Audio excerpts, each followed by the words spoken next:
Hello friends, welcome back to the channel. Welcome back to the house out here I'm trying to build. This is Friday, November 6th. Very cold, very cold. It was like 14 this morning without the wind when I woke up. So I got some heat here. I'm going to show you how I'm going to heat this up so I can continue working during the winter.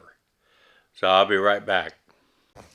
All right, for temporary heat, and this is very good. This Gasland, it's called a patio cabinet heater.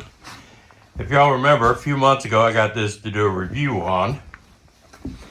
And I keep it out in the barn. But I had forgotten I had this. Because when I got it in the middle of summer, so I never needed it. But this does a hell of a job. I'm real happy I remembered that was out there. And it just, you can roll it around any place you need it. It's on casters. I do keep a window open, but it gets, it's only good for a couple hundred square feet, but it sure knocks the chill down.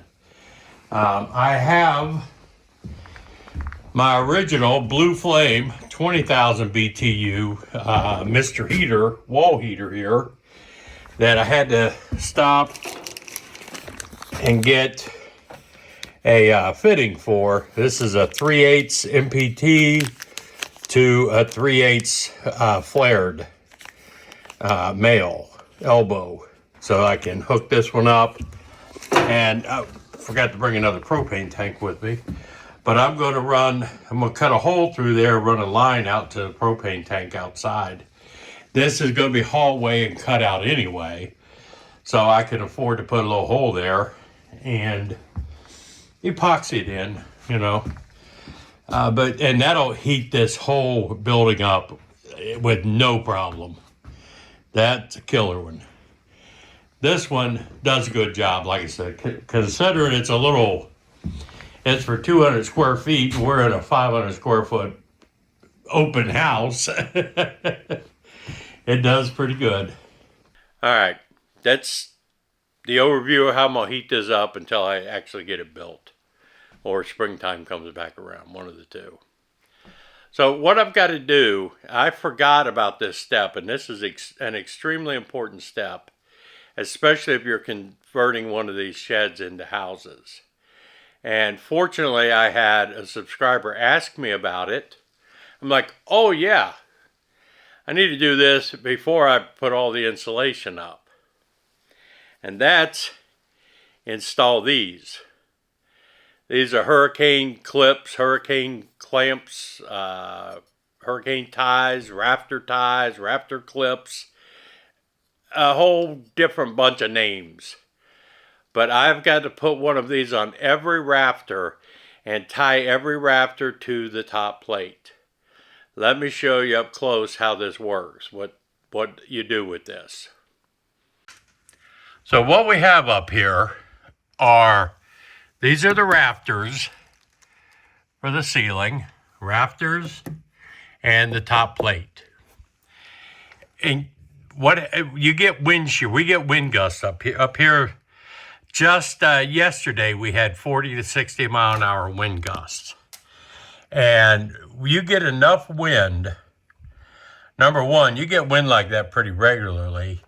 This will, over time, a 60 mile an hour wind won't blow this roof off, but it will weaken it over time.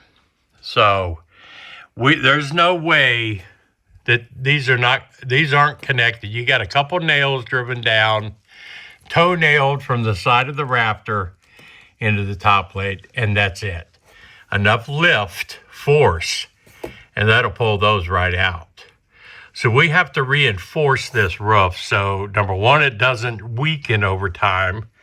And number two, it doesn't blow the roof off the house. That's where the rafter ties, hurricane ties, come into play. And it's simply a matter of putting this up against the plate, the top plate, and up against the rafter. and it 5 nails in each one. But this way, if this makes sense, now if it tries to lift the roof up off the house, it has to shear these 5.5-inch nails that are driving through these 2 plates. It's a whole lot more difficult to do than if they were put in to where it just had to lift it up out of them. I'm going to get some nails now and kind of show you how it works, how they get installed. All right, let me preface this by saying and reminding everybody, I am not a carpenter. I am not a house builder. I'm not a structural engineer. I'm not a code inspector. I'm just an old guy that can't afford any of the aforementioned people. So I have to do it all by myself. I have to learn this stuff. So I know in a lot of places there are codes. Yep, there are different kinds of straps you have to use. Depending on where you are, check to see what is required in your area if you're going to have an inspector out to inspect what you've done. That's all. You can't say, well, Joe told me to do it like this. I don't think the inspector is going to go for that one. So do your own research. Have it checked out. This works for me. I don't have an inspector to worry about. I just want to make sure my roof doesn't blow off at some point. So I'm going to put these in. I need 32 of them, I think. I ordered everything at Lowe's. I ordered the nails. Got to use 1.5-inch galvanized nails. And ordered some door shims for the other door and that nipple for the heater. Well, guess what? They didn't have the hurricane straps in stock. I can't get those until Wednesday. So I'm going to go ahead and show you how I install them. I found a few of them in the barn.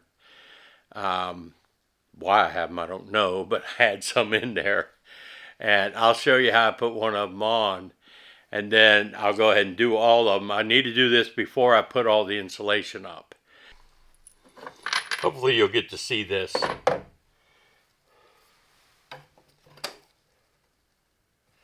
Now this has a line on it that shows where it goes up against the top plate. The most important thing though is this area. When you get ready to put your drywall on the ceiling or however you're going to do your ceiling, this area right here, you have to make sure this is flush with the rafter. Otherwise, if you don't have it flush, if you did it like that, then when you go to put your drywall up, that's going to be in the way of the drywall.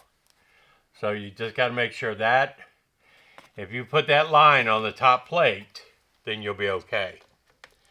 Let me get a couple nails in here.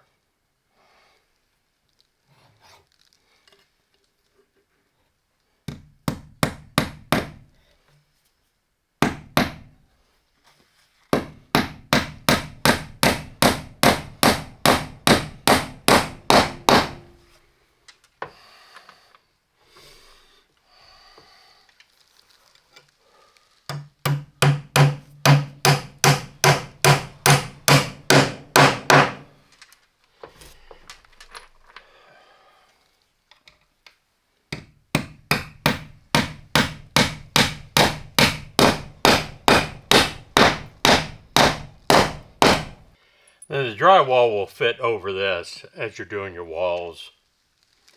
Doesn't stick out that bad. This is obviously made with 2x6 rafters in mind. So I'm only going to be able to put 3 nails in this. But I've got the support of the other nails toe-nailed into the top plate. And I'm still going to have 3 in here that's going to have to try to shear against 8 of these nails. So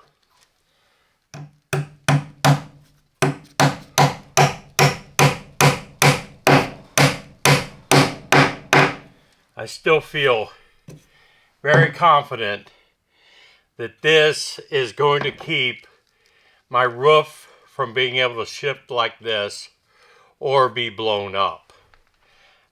These are going to be handy. in case the snow load is lopsided. If I got more snow on one side than the other, this will also help a little bit to keep these walls from being able to spread out from heavy load on top. It's not what they're designed for, but it will help my collar ties that I did to keep these walls from being able to bow out. But that's it. That's all you have to do. I just got a whole bunch of them I got to put up. All right, folks. That's how simple those hurricane straps are to install. Just be monotonous doing 31 more of them going around here. But I'm getting my scaffold Saturday. I won't have to climb up and down the ladder for every one of these. I can do 3 of them, roll the scaffold down, do 3 of them, roll the scaffold. That's the way to do it. It's so important to add that reinforcement, and you'll breathe a sigh of relief because the roof ain't going to blow off now. And we do get some serious winds up here. But that's it. That's how you install hurricane straps when people ask you about them, or hurricane clips. Saturday I'm going to pick up tomorrow I'm going to pick up the scaffolding. That's I'll do another video just on how bad Home Depot treated me. And I want you to watch that video, and I hope somebody from Home Depot watches that video. But tomorrow I'm going to get my scaffolding, and I'll start on other stuff. We'll see what's going on. But this is Joe out here in the house. I'm out of here, folks.